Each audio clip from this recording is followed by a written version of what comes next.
When I first moved from Australia to a remote town in America, I started hearing stories. Whispers, really rumors about a cabin deep in the woods, a place no one in their right mind would venture into. They called it the Devil's Bunker, said it was a haven for cult rituals, blood rites, and worse. But I was young, restless, and craving excitement. Alone in a town where everyone else shared secrets I'd never know. I thought hunting down that cabin would bring me a thrill, a way to break free from the monotony. Months passed, and despite countless treks through the forest, I found nothing. Still, I refused to give up. Every weekend I pushed deeper into the woods, my boots crunching through dry leaves. But those trees twisted around me like a maze, always leading me back to the edge, back to cracked pavements and the same old gossip. Until one evening. When I finally found it, the cabin was nearly swallowed by the forest floor, as if the earth itself had tried to drag it under. It was made of weathered, rotting wood, its beams sagging, its form barely upright. I remember thinking it looked like it was gasping for air. Every instinct told me to turn back, but against my better judgment, I stepped inside. The smell hit me like a slap, a sickening mix of decay, mold, and something sharp that stung my nose. The floor crawled with cockroaches, and the walls were draped with spider webs thick as curtains, while dark centipedes slithered through every crack. Then I noticed the symbols. Scrawled all over the walls, disturbing patterns, blood-red eyes painted to look alive, following my every move, and upside-down crosses vibrating with a strange energy. And the bodies twisted, naked corpses dangling from the rafters like macabre puppets, their eyes all gouged out.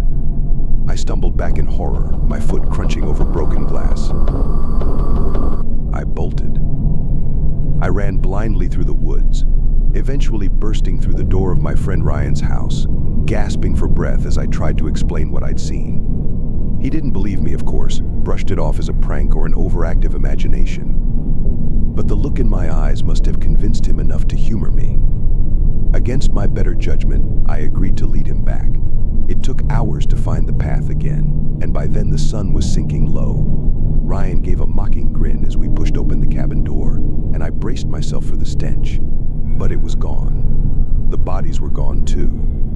The walls were wiped clean, leaving only an old, abandoned shack. See, Ryan said, smirking. Nothing but some rundown shack still. Something felt wrong. The hairs on the back of my neck prickled.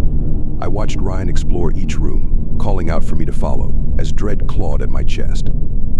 I should have left, but my feet carried me further inside. We reached the last room, and that's when we heard a faint rustling, like dry leaves. We turned, and there was a figure blocking the doorway. All impossibly tall, with thin limbs that looked like they could snap at any moment. It wore a coat as black as tar, and its face was a pale, expressionless mask with eyes that gleamed like wet coal. It held a knife, curved and silver, catching the light just enough to burn its shape into my mind. It didn't move, didn't speak. It just stared, as if waiting for something. Ryan's face drained of all color, and his smirk vanished. We tried everything, prying open a window, breaking the glass, but it wouldn't budge. And still the figure stood there, watching, unmoving. It felt like an eternity, though it was likely only minutes. Then, without warning, it slipped the knife back into the folds of its coat. Stepping aside, it gestured toward the open doorway, inviting us to leave. We didn't hesitate. We bolted, tearing through the forest, branches clawing at us, roots catching our feet, until we reached familiar roads, our breaths burning, hearts pounding. Our parents dismissed our story as a childish prank, and the police found no evidence of a cabin. They laughed, called it a local legend meant to scare kids from wandering too deep into the woods. But that night, as I lay in bed, memories of the cabin haunted me, those painted eyes, the twisted corpses, and the figure's unblinking stare. And this time I could see the glint in those eyes, a look of recognition, like the way someone gazes at an old friend. Weeks passed, the nightmares faded, and Ryan and I tried to joke about that night. But then the whispers began, faint at first, like a breeze through leaves. But gradually I could make out my name. Every night, the call grew louder, coming from the woods. One night I couldn't take it anymore. I walked to the forest's edge, fists clenched, and shouted, "What do you want?" In the silence that followed, I saw the faint outline of the tall figure standing among the trees. This time it raised a hand, curling those long, thin fingers in a beckoning gesture. I turned and ran, but my feet felt heavy, like the earth itself was trying to pull me back. The whisper followed me home, curling around my thoughts. You found the cabin, but you were never meant to leave. I can feel its presence every night, its eyes on me, waiting. And I know one day soon I won't be able to resist its call.